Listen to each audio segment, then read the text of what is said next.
Now time for the 7 things you'll be talking about today.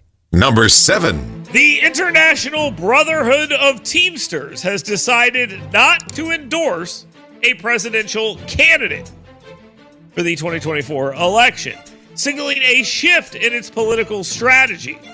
And if you look at the details of why this happened and how this came to be, it's actually really amazing. They go out and they poll their members and say, hey, who do you support? Kamala Harris or Donald Trump? 59.6 of them say Donald Trump. So their reasoning, which is actually very funny, is that they did not have unanimous support for Donald Trump or majority support for Kamala Harris, so therefore they're endorsing nobody. So if they'd had majority support for Kamala Harris, they would have made an endorsement.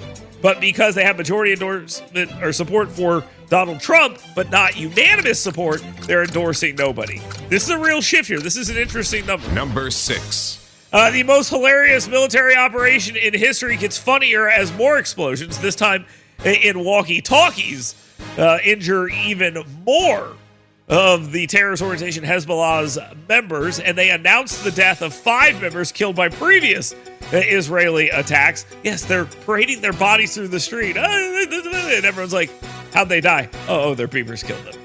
That's the sign of a real powerful organization here. You're looking at this. Hezbollah has been involved in fighting Israel with this new wave since Hamas's October 7th attack. They've lost 458 members.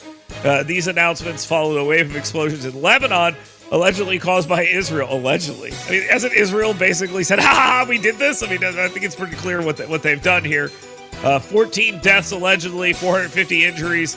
Hezbollah pledged to retaliate against Israel, and then Israel blew up their iPods. So we'll see what happens next here in this one. Number 5. Tuscaloosa City Schools are breaking the law. I went through this in my early days in Alabama. A local school system was using their signage outside to push yes on a tax referendum, and that's illegal. And it was specifically made illegal in 2022. It was an attorney general opinion before that, and they were like, well, enforce it. So in 2022, they passed a law that restricted public funds being used to advocate for or against ballot measures. So sending emails, text messages on publicly owned numbers and servers, recruiting from employees and students, and messaging on the district websites, well, that's illegal. You can't do that. But Tuscaloosa is doing this to try to raise their ad valorem rates so they could raise money for salaries and stuff. It's kind of funny, like 25% of this will go to new salaries. Well, where's the other 75% going? What's that all about? So talk to us about that. It's illegal. Number 4. Alabama United States Senator Katie Britt has been a very busy person. She led a group of Republican senators in an attempt to pass bills on border security, fracking, and other things, highlighting Vice President Kamala Harris's flip-flops on these positions and issues since launching her presidential campaign. The efforts were blocked by Senate Democrats, prompting Britt to criticize Harris for her flip-flops on the border and energy policy and other things. Here we have a fracking bill that has been put on the floor and yet blocked by Democrats. We have a bill here just now to close asylum loopholes, help unaccompanied children get back to their family, but that's been blocked by Democrats. Earlier, you saw us put up a bill on the floor that would help us build a barrier on the southern border, but that was blocked by Democrats. So as they continue to tell you that they believe things they don't actually believe, when push came to shove, they had to vote on them. They said no. And this wasn't a trick. They just said no. Number 3. Russian hackers broke into Joe Biden's campaign re-election emails and information and sent it to Donald Trump in another sign of Russian collusion. Oh, wait, hold on one second. Let me try this again. Here's what actually happened. Iranian hackers broke into Donald Trump's campaign's emails and information and passed it off to Joe Biden's re-election campaign. You know, it's funny. I feel like if the story I originally told here is what had happened, the American media might be interested in this story. But they're not interested in it now. The Biden campaign did not respond to the emails because why would you? You would just take the information. This is part of a broader Iranian effort to interfere in the 2024 election. And I think that no one's going to criticize the Biden campaign for this because they didn't actually collude. Number 2. U.S. Representative Dale Strong, a Republican out of Monrovia, criticized the Biden administration's immigration policies during the Homeland Security Committee hearing, expressing concern over the impact on Alabama's small and rural communities.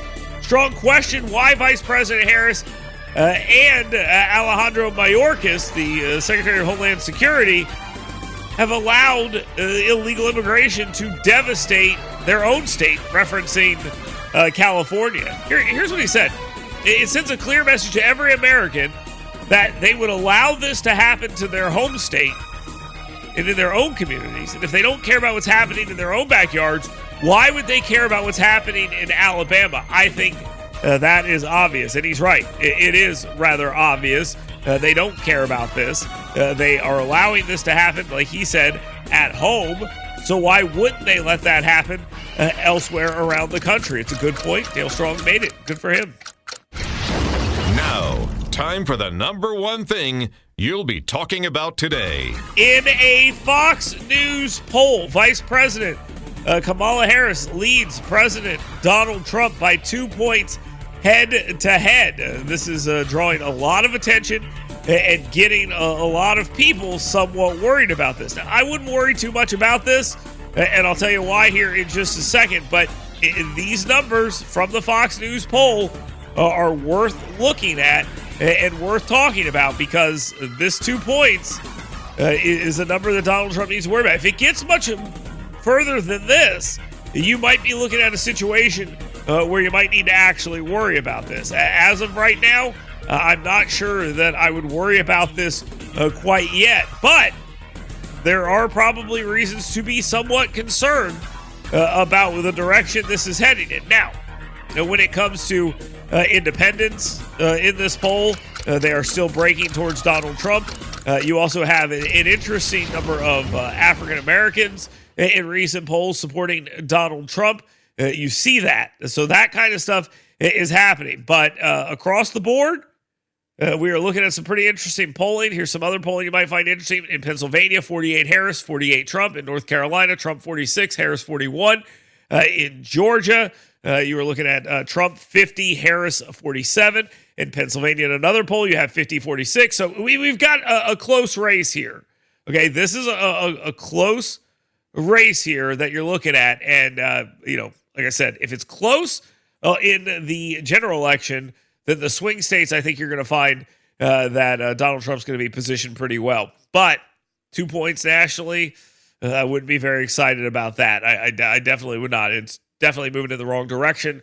The Nate Silver numbers are moving down for Trump. Poly market, I believe is what it's called, where the people bet on it. That is moving definitely past 50% for Kamala Harris. So there's some reasons to maybe to be a little concerned about that. Whether or not you should be or not, at this point, I'm not really worried about it. But you're seeing trends here that I'm not necessarily a big fan of.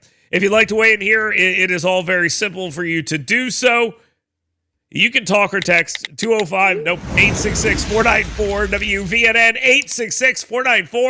866-494-9866. Jump right in here and give us your opinion. Let us know what you're thinking about all of these issues and get your questions in for 10 with him. And like I said, 866-494-WVNN. That's the scoutpestcontrol.com WVNN hot take text line. Talk or text there. Or you can email us, dale@WVNN.com. You've got mail. That is the downtownrescuemission.org email inbox. Get those in, and we'll continue with you next. Get WVNN's Dale Jackson's 7 Things You Should Be Talking About Today right in your email box every morning. Go to yellowhammernews.com and sign up today.